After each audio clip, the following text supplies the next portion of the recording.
اعوذ باللہ من الشیطان الرجیم، بسم اللہ الرحمن الرحیم، السلام علیکم ورحمۃ اللہ وبرکاتہ۔ امید کرتے ہیں کہ آپ لوگ خیریت سے ہوں گے۔ ناظرین، را ٹی وی اور پیما کا پورا جو ایبریویشن بنتی ہے وہ پاکستان اسلامک میڈیکل ایسوسی ایشن بنتی ہے۔ تو انہوں نے کولیبوریٹ کیا ہے، کینسر اویئرنیس سیشن پروگرام آپ کے لیے لے کر آ رہے ہیں، کینسر عوامی آگہی پروگرام آپ کے لیے لے کر آ رہے ہیں۔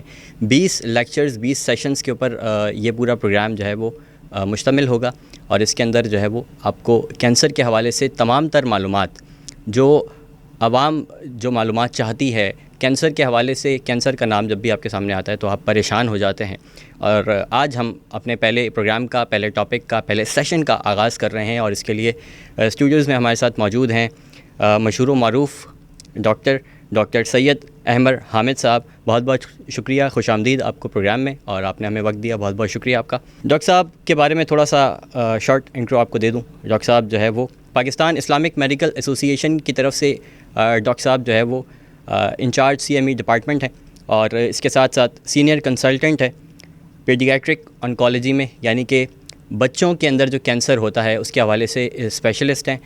تو ڈاکٹر صاحب سے پہلے سوال کا جو ہے وہ آغاز کرتے ہیں۔ ڈاکٹر صاحب، paediatric cancer what is it, ہے کیا یہ؟ بسم اللہ الرحمن الرحیم۔ بہت بہت شکریہ پیما کا اور را ٹی وی کا کہ جنہوں نے ایک اہم موضوع کے اوپر مجھے دعوت دی۔ تو جو آپ کا سوال ہے کہ کینسر کیا ہوتا ہے، دیکھیں کینسر ٹیکنیکلی اگر آپ دیکھیں تو جو کینسر کی ڈیفینیشن ہوتی ہے، کینسر جو ہے وہ ایب نارمل سیلس کا ایب نارمل طریقے سے بڑھنا۔ ٹھیک ہے، جب بھی کوئی انسان کی خلیے غیر معمولی رفتار سے اور غیر معمولی انداز میں بڑھتے ہیں تو وہ کینسر کا روگ اور کینسر کا روپ اختیار کر لیتے ہیں۔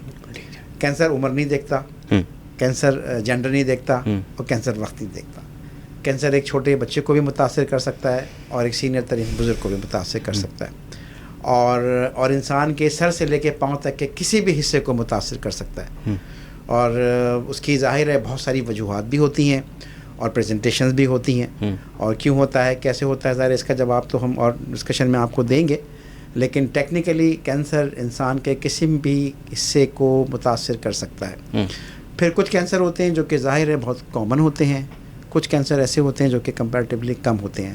کیونکہ میرا آج کا موضوع بچوں کا کینسر ہے، تو میں کوشش کروں گا کہ اپنے موضوع کی مناسبت پہ ہی رہوں اور اسی پہ رہوں، اور بچوں کے کینسر کے حوالے سے والدین کو اور لوگوں کو آگاہی فراہم کریں کہ بچوں میں کینسر جو ہے وہ کیوں ہوتا ہے، کیسے ہوتا ہے، کس طریقے سے پریزنٹ کرتا ہے۔ تو اسی طرح سے ہم اس سیشن کو لے کے چلیں گے آگے۔ ٹھیک ہے، اچھا اس کے اندر جو ہے وہ ڈفرینٹ جو ہے وہ کیوں ہے، یہ جو بچوں کا کینسر ہے جس کی آج ہم خاص طور سے بات کرنے والے ہیں، تو یہ باقی جو کینسر کی جو شکلیں ہیں یا کینسر کی جو الگ الگ اقسام ہیں ان سے یہ ڈفرینٹ کیوں ہے، کیا ڈفرینشیشن؟ دیکھیے، پہلی بات تو یہ کہ بچوں کا کینسر، جب آپ کسی بچے کو بات کرتے ہیں تو بڑوں میں سے پہلا کہ ریئیکشن ہوتا ہے کہ جب ہمارے پاس ہی بچے آتے ہیں کینسر کے، پہلی دفعہ بھی آتے ہیں، تو والدین کہتے ہیں کہ بچے کو بھی کینسر ہو سکتا ہے۔ مطلب وہ ایک عالم اشتیاق میں کہ حیرانگی کہ بچے کو بھی کینسر ہوتا ہے۔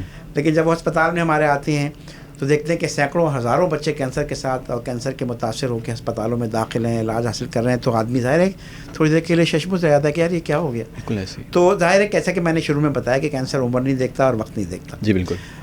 تو بچوں میں کینسر اوبویسلی بہت کامن ہے، اور ایک پاکستان میں ایک محتاط اندازے کے مطابق 10 سے 15 ہزار بچوں کو سالانہ کینسر تشخیص ہوتا ہے۔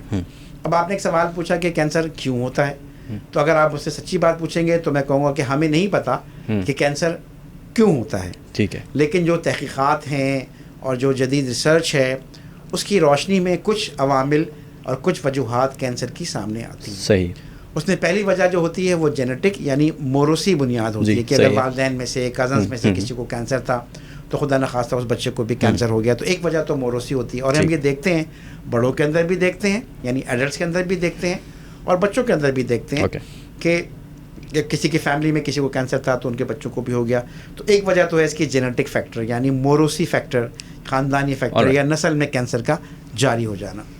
دوسرا جو فیکٹر ہم دیکھتے ہیں بڑے بچوں کے اندر یا تھوڑے بڑے بچوں کے اندر، اور وہ ہو سکتا ہے وہ بچوں کے لائف اسٹائل پہ ہو، بچوں کے کھانے پینے سے ہو، بچوں کا ایکسپوجر بہت زیادہ کسی قسم کی آئونائزنگ ریڈیشن سے ہو رہا ہو، یعنی جیسے مثال کے طور پہ ایکس رے سے ہو رہا ہے، یا مثال کے طور پہ کوئی اب نارمل شوق سے ہو رہا ہے کسی وجہ سے، ٹھیک ہے، یا کوئی کھانے پینے میں ایسی کوئی چیز آ گئی، جیسے مثال کے طور پہ بڑوں کے اندر چھالیاں کھانے سے کینسر نون اینٹی ہے، بڑوں کے اندر کینسر سگریٹ پینے سے نون اینٹیٹی ہے, Right. گٹکا چھالیاں کھانے سے نون اینٹیٹی, لیکن بچوں میں ایسے عوامل ہماری تحقیقات کے مطابق اب تک نہیں ہے, صرف جینیٹک ہے, اور کیوں ہوتا ہے تو 80-90% کے اندر ہمیں نہیں پتا کہ کیوں ہوتا ہے. آل رائٹ, یہ ایک بڑی پریشان کرنے والی بات ہے یہ کہ مطلب ہمیشہ ڈر جو ہے اس چیز سے آتا ہے کہ جو ان نون ہوتی ہے, ڈر کی ہمیشہ جو ہے وہ وجہ یہی ہوتی ہے.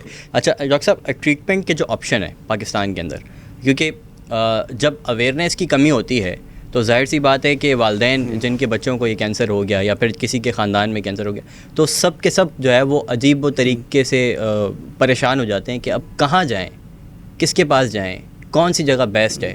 تو ٹریٹمنٹ کے جو آپشنز ہیں پہلے تھوڑا سا ان کے بارے میں بتا دیں, پھر پاکستان کے اندر فیسلٹیز کون ساتھ دیکھیں اس کے اندر ایک بات بڑی امپورٹنٹ ہے, ٹریٹمنٹ تو بعد میں ہوگا نا, پہلے پتہ کیسے چلے گا.